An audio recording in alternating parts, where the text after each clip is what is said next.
आज आज आपका 2 बिलियन मुसलमानों का दुनिया के अंदर जलीलो ख्वार होने की सबसे बड़ी वजह यह है कि आपने तालीम से बाइकाट कर रखा है। आपने दुनिया के साथ बाइकाट कर रखा है। आप वर्केबल नहीं हैं। आप गुस्से में हैं, हर वक्त गुस्से में, और हर चीज को मजहब की तरफ ले जाते हैं, हर चीज को। लेकिन यहां से देखना ये बात है कि आपका क्या ख्याल है यहां से where we are moving forward with it. हम आगे, हमारी डेस्टिनेशन क्या है? मेरा मेरा ये सबसे बड़ा क्वेश्चन है। जिस तरह हम पहले बात कर रहे थे कि पड़ोस के अंदर आप देखें कि मोदी साहब पोलैंड से यूक्रेन पहुंच गए हैं। राजनाथ साहब जो है वो अमेरिका के साथ ड्रोन्स और जेट, जो फाइटर जेट्स है उनके इंजन्स के लिए डीलें बना रहे हैं। ब्राजील का फॉरेन मिनिस्टर जो है वो G20 का लाहेमल तय करने के लिए भारत पहुंच चुका है। सॉवरेन, उनकी अपनी ऑटोनॉमी जो है उसको इंडिपेंडेंट होना चाहिए। अगले दिन डॉक्टर जयशंकर साहब ने प्रेस कॉन्फ्रेंस में रशिया से तेल लेने पे फिर बात की है कि उन्होंने कहा हम लेंगे जहां से हमारे सिटीजन्स को फायदा होगा, भारत को फायदा होगा, हम वहां से तेल लेंगे, क्योंकि इंडिपेंडेंट है, फाइनेंशियली इंडिपेंडेंट है, दे आर मूविंग फॉरवर्ड। दूसरा, बल्कि तरक्कियों को वो मुसलसल अपने भारत को जितना स्ट्रॉन्ग कर सकते हैं वो कर रहे हैं। लेकिन ये कि इसमें अफसोस की बात यह है कि मेरे पाकिस्तान के लिए वो सोच नहीं रहा कि अब वहां से कोई अच्छी खबर नहीं आ रही है। पता नहीं क्या बात है। जिस तरह मैंने आपको बताया है, क्रिकेट से भी लोग मायूस हैं कि 10 विकेटों से हारा है, और अपनी पिच के ऊपर, अपने पाकिस्तान के अंदर, और बांग्लादेश से हारा। ये भी नहीं कोई न्यूजीलैंड या ऑस्ट्रेलिया की टीम थी। लेकिन चलें, फिर अब ना सोचना हो, ना फिक्र करनी हो। वो एक हमारे पंजाबी में एक फिक्रा कहते सानू की। सर, मोदी जी का जो प्लेन गुजरा है पाकिस्तान में से, उस पे जो जश्न मनाया गया, उससे लग तो ये रहा है कि ये बात करना चाह रहे हैं, कुछ टर्म्स को ठीक करना चाह रहे हैं। कर पाएंगे ये? आरजू, मेरी नाकिस इन्फॉर्मेशन, मैं उस पे ये नहीं कह रहा हूँ, लेकिन मेरी इन्फॉर्मेशन के हिसाब से ये बात करना चाहते हैं, वो बात नहीं है। जय हिंद दोस्तों, आप देख रहे हैं A to Z real time debates. Channel को लाइक और सब्सक्राइब करना ना भूलें। लेकिन यहां से देखना ये बात है कि आपका क्या ख्याल है यहां से where we are moving forward with it. हम आगे, हमारी डेस्टिनेशन क्या है? मेरा ये सबसे बड़ा क्वेश्चन है। जिस तरह हम पहले बात कर रहे थे कि पड़ोस के अंदर आप देखें कि मोदी साहब पोलैंड से यूक्रेन पहुंच गए हैं। राजनाथ साहब जो है वो अमेरिका के साथ ड्रोन्स और जेट, जो फाइटर जेट्स है उनके इंजन्स के लिए डीलें बना रहे हैं। ब्राजील का फॉरेन मिनिस्टर जो है वो G20 का लाहेमल तय करने के लिए भारत पहुंच चुका है। और आपके हालात, ना सिर्फ यहाँ बलूचिस्तान से मायूसी है, आपकी टीम जो बांग्लादेश से हारी है, कौम इतनी मायूस है जिसकी हद को नहीं, वो भी 10 विकेटों से हारी है। मेरा एक क्वेश्चन है 25 करोड़ लोगों से, मुझे तो तनकीद का निशाना बनाना है, दिल खोल के बनाओ, लेकिन मुझे बताओ किसी फ्रंट पे कुछ जीत भी रहे हो, कुछ तरक्की की तरफ भी जा रहे हो, कुछ तालीम की तरफ भी तवज्जो है आपकी, सिवाय ये कि ये सियासत नहीं जिहाद है। सर, एससीओ के लिए इनविटेशन भी तो दिया है उन्होंने। नहीं, इनविटेशन देने का क्या फायदा है जब आपके रिलेशनशिप ही नहीं हो? एससीओ के जवाब क्या वहां से आए? मोदी साहब, बल्कि मैं हैरान था जो फॉरेन पॉलिसी की नाकामी की देखें कि मोदी साहब वापस लौट रहे थे पोलैंड से, और जो उनका जहाज था, एयरप्लेन, वो 46 मिनट के लिए एयर स्पेस में रहा है, और आपने यहाँ शादियाने बजाने शुरू कर दिए कि देखे मोदी साहब आ गए। मोदी साहब, फिर कुछ लोग क्रिटिसाइज कर रहे हैं उन्होंने जहाज से अंदर से खैर सगाली का पैगाम नहीं दिया है। तो भाई फोन उठा के बात कर लो, पड़ोसी है तुम्हारे साथ है यार, बिल्कुल बॉर्डर लगता है। अगर बात की जाती है तो आप ऐसे ऐसे आगे से सवाल रख देते हो जिस तरह बिल्कुल वो कहते हैं ना नौमन तेल होगा ना राधा नाचेगी, उस तरह के बहाने कर देते हैं आप। लेकिन ये कि ना सिर्फ उनके साथ, देखिए आपके पड़ोसी सबके साथ रिलेशनशिप बेहतर होने चाहिए। ईरान के साथ भी आपके, मेरा मकसद, आप इशारे कहीं और से लेते हैं ईरान से बात करने के लिए भी। अफगानिस्तान के साथ, अफगानिस्तान भी आपसे आगे निकलता जा रहा है। चाइनीज जो भाई आपके कहते हैं कि हम अफगानिस्तान में ट्रेड करना बेहतर, ज्यादा महफूज समझते हैं अपने आप को। लेकिन आरज़ू, देखें, मैं हमेशा ये समझता हूं अभी तक किसी ने कोई ग्रास रूट इशू के ऊपर या मूव फॉरवर्ड करने के लिए कोई ना प्लान बनाया है, ना किसी का जहन उस चीज पे है। लेकिन कितना अरसा आप इस तरह करें? आप कितने दफा आप IMF से कर्जे मांग के, खैरात मांग के चलते रहे? क्या करेंगे? मैं इस चीज पे खुद हैरान हूं। मेरी रिसेंट जो मैं समझ रहा था कि एक नया सेटअप आने का, एक हर जगह हर टीवी वाले भी प्रिडिक्ट कर रहे हैं कि नया सेटअप आएगा टेक्नोक्रेट। हालांकि मैं उस टेक्नोक्रेट सेटअप के हक में हूं अगर लोग जो हो वाकई टेक्नोक्रेट हो, सिफारशी ना हो। वो लेकिन किसी वो के तो रिश्तेदार। सिफारशी लगता है सर, वो तो यही लगता है कि सिफारशी ही आएंगे और इसी तरह के होंगे, कोई खास फर्क अभी तक तो नहीं देखा। लेकिन सर नहीं अगर देखा हम माफी। फॉरेन मिनिस्टर जो इंडिया आए हैं ब्राजील के, उनके विजिट को आप कैसे लेते हैं? देखिए उनका विजिट तो भाई आप इससे पहले देखेंगे उनका, अभी पिछले दिनों फॉक्सकॉन वाले वहां पे थे, उससे पहले आप देखेंगे डॉक्टर जयशंकर साहब मालदीव के दौरे पे थे। वो तो जस्टिफाई कर रहे हैं, बल्कि इसको एक और चीज जो मैं मुसलसल वेस्टर्न मीडिया जो है इस चीज को कह रहा है कि राजनाथ साहब का और मोदी साहब का यूक्रेन का दौरा जो है, this is a balancing act है।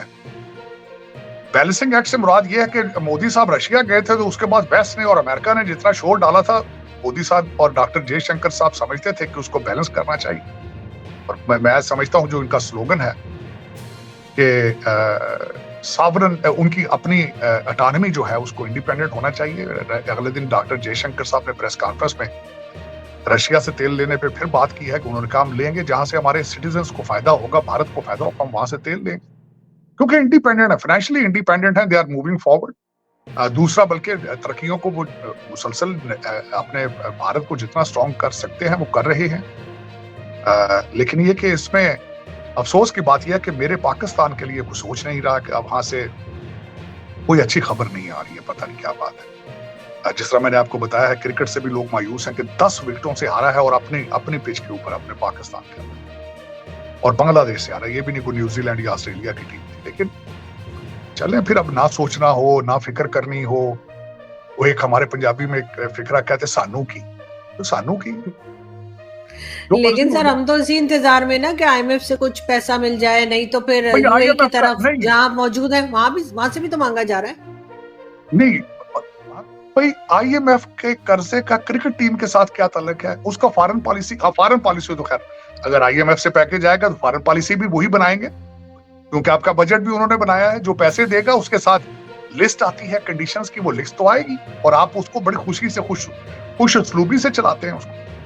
सर मोदी जी का जो प्लेन गुजरा है पाकिस्तान में से, उस पे जो जश्न मनाया गया, उससे लग तो ये रहा है कि ये बात करना चाह रहे हैं, कुछ टर्म्स को ठीक करना चाह रहे हैं, कर पाएंगे ये? आरजू मेरी नाकिस इन्फॉर्मेशन, मैं उस पे ये नहीं कह रहा हूँ, लेकिन मेरी इन्फॉर्मेशन के हिसाब से ये बात करना चाहते हैं, वो बात नहीं कर, ये बात करना चाहते हैं वहां से बात। मैं खुद इस चीज का सबसे बड़ा वर्कर हूं, इस चीज का मेरा ख्वाब है, ये मेरी लेगेसी का हिस्सा होगा कि भारत और पाकिस्तान के दरवाजे खुले और मैं सामने खड़ा हूं उस चीज के। दिस इज मेरी लेगेसी का हिस्सा है, ये मेरी ख्वाहिश है इस चीज का, क्योंकि मेरे दोनों तरफ भाई खड़े, भारत के अंदर भी मेरे भाई बहन खड़े हैं, पाकिस्तान के अंदर मेरे भाई बहन। ओपनली मैं कह रहा हूं इस चीज, नो रिग्रेट नथिंग। आपका रिलीजियस मैटर, मेरे शर में भी दोस्त हैं, वर में भी दोस्त हैं, गुप्ते भी दोस्त हैं, सिंह भी दोस्त हैं, चीमे भी दोस्त हैं, सारे दोस्त हैं, सारे भाई हैं मेरे। मैं उनको रिलीजन की नजर से नहीं देखता। मैं उन पाकिस्तानियों में से हूं, होंगे और भी, लेकिन रिलीजन जो पर्सनल मैटर है, चाहे उसको परमात्मा कह लो, भगवान कह लो, अल्लाह कह लो, आपका पर्सनल मैटर है, आप नथिंग टू डू। मैं चर्चों में भी जाता हूँ, सिनेगॉग्स में भी जाता हूँ, यहूदी भी दोस्त है मेरे। देखें इजराइल जो कुछ कर रहा है उसमें अमेरिका में बैठे यहूदियों का क्या लेना देना भी उनके साथ, कोई लेना देना नहीं। They are my friends, we grew up together, we went to law school together।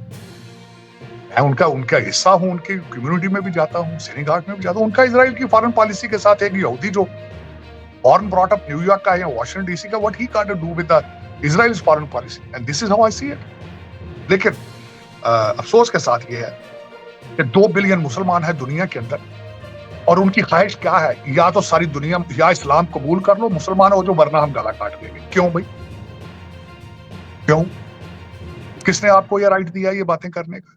मैं तो इस चीज पे एग्री नहीं करता, और ये सदियों से हो रहा है। अब्बासियत दौर के बाद इराक और सीरिया के अंदर आपने तालीम से बाइकाट कर दिया, और आपकी आज तबाही का सबसे बड़ा वजह यही है कि आप अब तालीम की तरफ तवज्जो नहीं दे रहे। मैं यहाँ दुबई के अंदर कल मेरी डिस्कशन, उन्होंने कहा जी बड़ा पैसा। मैंने कहा ठीक, बहुत पैसा है तुम्हारे पास में, बड़ी बिल्डिंगें बना ली तुम लोगों ने, बताओ यहाँ पे कोई कोविड की वैक्सीनेशन यहाँ निकली हो, कोई यूनिवर्सिटी बना ली हो यहाँ ढंग की, जहां से अमेरिकन लोग आके यहाँ पढ़ रहे हो, कोई रिसर्च कर ली तुम लोगों ने किसी नई चीज की, कोई नया फाइटर जहाज बना लिया तुम लोगों ने। हाँ, गाड़ियां बड़ी हैं, 4 शादियां हैं, 70 बच्चे हैं। अगर तुम्हारी तरक्की इसमें समझते हो तो खुश हो लो भाई तुम, वरना ना तुम्हारे पास कोई तालीम के लिए इंस्टीट्यूट है यहाँ पे, ना हॉस्पिटल है यहाँ पे, ना कोई रिसर्च सेंटर है। हाँ, गाड़ियां बड़ी बड़ी हैं, इसमें कोई शक नहीं, ये भी इसमें लेकिन मैं इसको तरक्की नहीं समझता मेरी नजर। तो ये दर हकीकत आज आपका 2 बिलियन मुसलमानों का दुनिया के अंदर जलीलो ख्वार होने की सबसे बड़ी वजह यह है कि आपने तालीम से बाइकाट कर रखा है, आपने दुनिया के साथ बाइकाट कर रखा है, आप वर्केबल नहीं है, आप गुस्से में हैं, हर वक्त गुस्से में, और हर चीज को मजहब की तरफ ले जाते हैं, हर चीज को। ये बिहेवियर अच्छा बिहेवियर नहीं मेरे ख्याल में। मैं गलत भी हो सकता हूँ, मुझे प्लीज इसमें माफी दीजिएगा। मैं नॉट अ रिलीजियस पर्सन, मेरा कोई भी रिलीजन जाती तौर पर अगर पूछे तो मैं हर रिलीजन की रिस्पेक्ट करता हूँ। मेरा फेथ स्ट्रॉन्ग है एज ए मुसलमान, मैं इसमें एग्री करता हूँ, लेकिन मैं उस इस्लाम पे बिलीव करता हूँ जिसका मतलब पीस है। इस्लाम का मतलब पीस है, मैं उस इस्लाम पे बिलीव करता हूँ। मैं बिल्कुल, मुझे कहें ये वहाबी है, ये सुन्नी है, ये शिया है, ये मरज़ई है, मैं इन चीजों को ना चाहता हूँ ना फोर स्कूल्स ऑफ थॉट्स में ज्यादा डीप नहीं जाता हूँ, उसकी जरूरत ही नहीं है मेरे ख्याल। एक किताब है, एक रसूल है, एक चीज, that's what I believe in, and I love everybody regardless if somebody is Chinese or Indian or Buddhist, I'm careless. लेकिन सर पाकिस्तान की अगर हम बात करें, पाकिस्तानी जो है वो बिजनेस की तरफ क्यों नहीं सोच रहे जैसे बाकी कंट्रीज सोचती हैं, जैसे भारत में हो या बाकी दूसरी कंट्रीज, इवन बांग्लादेश। हम बिजनेस कम्युनिटी को अट्रैक्ट नहीं कर पा रहे अपनी कंट्री में आए और यहाँ पे इन्वेस्ट करें। आरज़ू स्वाय फ्रॉड और धोखे की किसी तीसरी चीज पे आप बता दें तो जो दे रहे हो पाकिस्तान, मैं खुद जानना चाहूंगा। आप इस्लाम के साथ भी सीरियस नहीं, आप किस चीज के साथ सीरियस हैं? स्वाय धोखे के, फ्रॉड के, लूटने के, क्रिमिनल एक्टिविटीज के अलावा आप बताएं कौन किस चीज में आप सीरियस हैं? मैं खुद जानना, मेरे कान तरस चुके हैं। मैं देखो यार, मेरे पाकिस्तान ने फलान चीज में बहुत तरक्की कर ली, बताया। अगर तरक्की देखनी है, आपका गोल्ड मेडल अरशद नदीम का देखना है, तो फिर एक काम उसमें ठीक किया, एक काम उसका ठीक, लेकिन वो भी गलती से हो गया कि आपने उस पर कोई इन्वेस्टमेंट नहीं किया। आपको चाहिए आप उसको वजीर आजम बना दें और बांस के डंडे हर एक के हाथ में दे दें कि ये सारी कौम आप यही खेलें, यही अचीवमेंट है, फिर उस पर ही जाओ आप। और क्या, क्रिकेट की तो हालत देख ली आपने, स्विमिंग टीम जाती है, बड़ी मुश्किल से बच के वापस आती, जान बचा के डूबने के पास हो जाती है। सुना था 12-14 जापान के वहां से वापस ही नहीं आए, सारे वहीं पे, कोई ऊबर चला रहा है, कुछ चला रहा है। आप बता देना मुझे, मैं एक ऐसा इंसान हूं कि मुझे कन्विंस कर ले, मैं कन्विंस हो जाऊंगा। I will rest my case, मुझे बता तो दो ना यार। मुझे कल परसों भी किसी ने बड़ा उल्टा, मैं हालांकि कमेंट्स पे ज्यादा तवज्जो नहीं देता, तो भाईजान को ब्रिटेन से, इंग्लैंड से बड़े गर्मी सर्दी कर रहे थे, भी तो पाकिस्तान को फला बातें करते हो। सबसे पहले तो मैंने रिक्वेस्ट की, मैं कहा भाईजान सबसे पहले तो आप चले जाएं वहां वापस, आप यहाँ बैठ के जो खामखा की वेलफेयर ले रहे हैं ब्रिटिश टैक्स पेयर्स की, वो ना करें। अगर इतना आपको पाकिस्तान का दर्द है, सबसे पहले तो वहां जाओ। वहां इस वक्त अगर लोग खाना खाते हैं तो बिजली का बिल नहीं दे पाते, पंखा चलाते हैं बिजली जाती है, बिजली खाएं तो बिजली चलाते हैं तो खाना नहीं खाया जाता। जाओ ना वहां पे, एयर कंडीशन माहौल के अंदर बैठ के बातें करना बहुत अच्छा है। लेकिन मैं अब मुझे कन्विंस करें, मैं होना चाहूंगा, मुझे बताएं कि नहीं यार तुम गलत बातें करते हो, गलत करते हो, देखो हमने फलां फील्ड में बहुत तरक्की की, बता दें, मैं सेलिब्रेट करूं, and I will rest my case. आप कह रही है ना कि आपने आरज़ू, आप ये बताएं स्वाय फ्रॉड धोखे के, जब मैं आल ऐलान कहता हूं कि वो, आप मुझे ये बता दें खालिस दूध का गिलास मिलता है उस कंट्री के अंदर, जो इस्लामिक जमहूरिया पाकिस्तान के अंदर? दवाई खालिस मिलती है? 1947 में आपने कहा था टू नेशन थ्योरी है, हम आओ तुम्हें इस्लाम देंगे, दिया किसी को इस्लाम? आपने पाकिस्तान बनाया है, मैं तो अभी इस चीज पे भी कंफ्यूज हूं। आपने बनाया पाकिस्तान, आपने जस्टिफाई किया इलामा इकबाल को, आपने जस्टिफाई किया मोहम्मद अली जिन्ना के आइडियोलॉजी, क्या किया है आपने? ये भी तो कन्विंस करे ना मुझे। ईस्ट पाकिस्तान बंगालियों से तो जान छुड़ा लिया आपने जाके, बल्कि वो कहते थे हमारे ऊपर बोझ है, उनसे तो छुड़ा ली जान आपने। दूसरे बलोची क्यों नहीं आपके साथ चल रहे? आपके साथ पठान क्यों नहीं चल रहे अब आज आपके साथ? क्या वजह है? और दूसरी साइड पे जिनको छोड़ा है आपने, वो कहते हैं 2047 में हम डेवलप्ड नेशन बन जाएंगे। क्या वजह है? फिर आप देखें, सोचे तो सही ना, आपका क्या कर रहे हैं, आपकी डेस्टिनेशन क्या है? पठान भाई जो अफगानी आप सारा हंसते थे उन पे रोजाना कि ये पत्थर के जमाने के लोग हैं, अब वो भी आपसे आगे जा रहे हैं। लड़कियां उन्होंने घरों में बंद कर दी, ताले स्कूल लगा दी, फिर भी आपसे आगे जा रहे हैं। मेरे जैसा बंदा तो परेशान है इस चीज पे कि यार पत्थर के जमाने के लोग भी आपसे आगे निकल गए, आप किस जमाने के लोग हैं यार?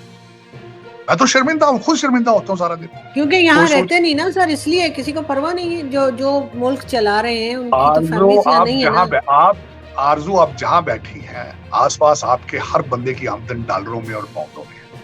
पाकिस्तान में सिर्फ इस वक्त लोग वो सर्वाइव कर पाते, वो भी फ्लरिश नहीं कर रहे, सर्वाइव कर रहे, जिनकी इनकम रियाल, दरहम, पाउंड और डॉलर में। जो दूसरा तबका है, चीखें निकल रही होंगी, चीखें। शेख रशीद ने भी अगले दिन कह दिया है, जो 50 दफा मिनिस्टर रह चुका है, उसने भी कहा यार मैं एक दिन खाना पकता है, 2 दिन खाता हूं। हालांकि उसने तो एक पॉलिटिकल कुछ किया होगा, मैं नहीं बिलीव करता कि शेख रशीद साहब को पैसे का मुझे नहीं लगता कि उनके साथ कुछ ऐसा होगा। लेकिन आरजू देखें, जो इस वक्त जिस बंदे की 25,000 रुपया तनख्वाह है, जरा उसको देखिए। मेरे जैसे बंदे के लिए मैं सोचता हूँ मेरी चीखें निकल जाती, पता नहीं क्या बात है। आप 25 करोड़, अब इससे डबल तो लोगों के बिजली के बिल आ रहे हैं सर। आप 25,000 तो मुझे ये बताएं कि आप क्यों, आप 23 करोड़ 24 करोड़ बंदा हंस किस तरह रहा है, चल किस तरह, सांस किस तरह ले, किस तरह सांस ले। मेरे जैसे बंदे की वाशिंगटन डीसी में चीखें निकल रही हैं, उनकी स्टोरियां दिखती, उनकी स्टोरियां, पता नहीं फिर क्या वजह है। खुदा भी नाराज है, पता नहीं, ना दुआएं सुनता है ना बद दुआएं सुनता है, पता नहीं हमारे साथ क्या होगा। खुदा काम करने वालों के साथ होता है सर, सिर्फ मांग के खुदा कहाँ तक सुनेगा, क्योंकि काम तो कर रहे नहीं ना, बाकी सबकी मदद कर रहा है, तो हमारी क्यों नहीं कर रहा। मैं कल बैठा था किसी के पास, तो मैंने कहा यार मैं सऊदी अरेबिया 1996 से जा रहा हूं, वहां इबादत करने वाले अंदर सबसे ज्यादा पाकिस्तानी होते हैं, लेकिन खैरात मांगने वाले भी सारे पाकिस्तानी होते हैं। मेरे साथ हरम शरीफ के अंदर बैठ के मैं जब भी गया हूं, मुझे किसी पाकिस्तानी ने कहा मेरी जेब कट गई, मेरा बटुआ खत्म हो गया पैसे। मैंने हमेशा उसको कहा यार मैं तो खुद ही यहां से मांगने आया हूं अमेरिका से, तू मुझसे मांग रहा है यार, तू कितना बदबख्त इंसान है। उससे मांग जिसके सामने, जहां तू सऊदी अरेबिया में, मैं तो खुद वहां से मांगने आया हूं, तू मुझसे मांग रहा है। कितने कितने जालिम लोग हो तुम यार, कि हरम शरीफ में भी खड़े होकर लोगों से पैसे मांग रहे हो।